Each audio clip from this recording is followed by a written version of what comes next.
Are you ready? Yeah, no, I'll do it. Good morning, everyone. Thanks for coming. Hopefully everybody enjoyed the public holiday on Monday. So, just an update in regards to happenings in all matters COVID-19 since we met last week. So currently there are 45 patients who have tested positive for COVID-19 disease in the Murrumbidgee Local Health District.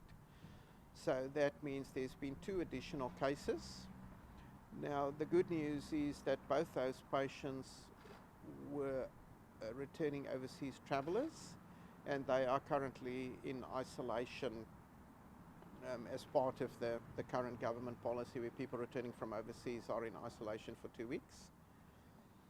Currently there are no patients in hospital in the Murrumbidgee Local Health District with confirmed COVID disease, and obviously if we have no patients in hospital, we don't have any patients in intensive care with COVID-19 disease at present. Up to date, we have done 2,676 tests, and that means in the last 7 days we've done 312, which is actually very good considering the public holidays.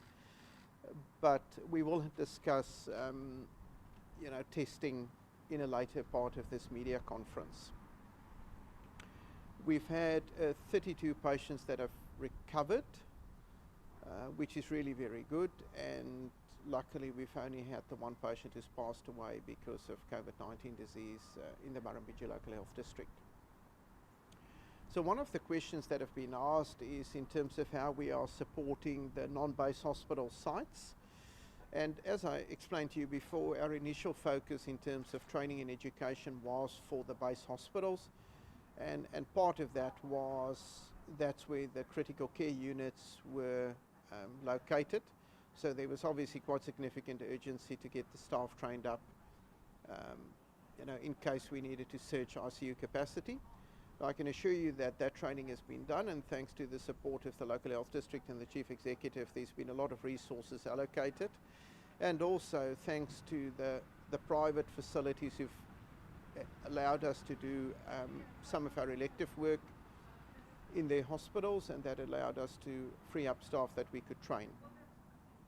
So we have already sent out a lot of educators and experts to the smaller sites, and the initial wave of education was all in relation to the appropriate use of PPE or personal protective equipment, because that really is the main focus for us, is to make sure that our staff can be safe.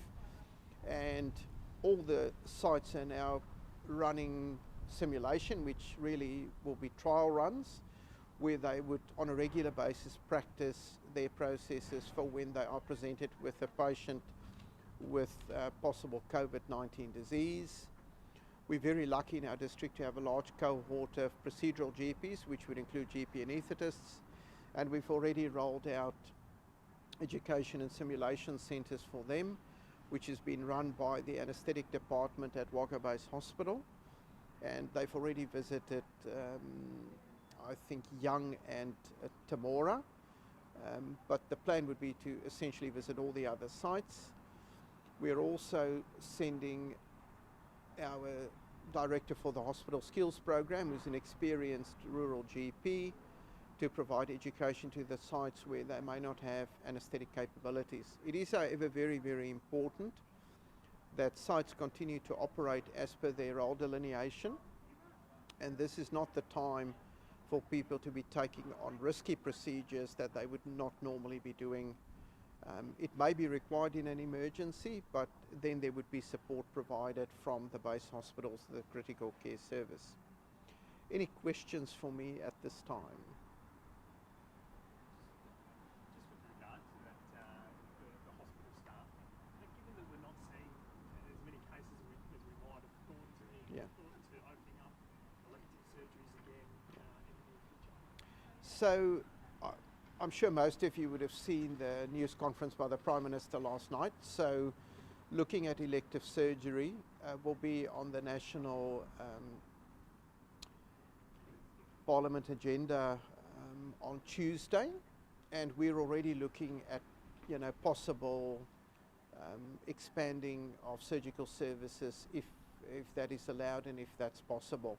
The one thing for people to remember is that we can plan, but things might change very rapidly over the weekend, as we saw in Tasmania. But I can assure you that as an organisation we are looking at strategies, because these patients need care. People who've waited a long time for a joint replacement or a cataract operation are just as deserving of surgery as any other patient, and we would be keen to get back to doing work as soon as is safe and practical and within the guidance that we receive from the Department of Health. So you've spoken about training in regards to Wagga, but can you give us any indication of how prepared you are in terms of equipment like ICU beds and ventilators? Yeah. So we have enough ICU beds. Today there were 9 patients in the ICU at Wagga, which means that we have 3 beds available in our what we could call regular ICU, but then we also have the 14 beds available in the coronary care unit that we've opened up. Currently we have enough ventilators to provide care for the patients that need it, and we've just received good news that we've received a number of infusion pumps, which is an essential part of ICU care. So the equipment is arriving, and we've also been assured that we would be able to flex up in terms of ventilators if required.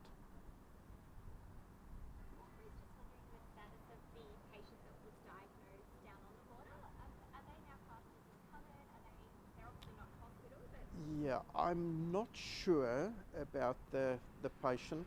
It would be at least 14 days before we would consider them to be recovered. So I don't think they're part of the group that's currently being seen as recovered.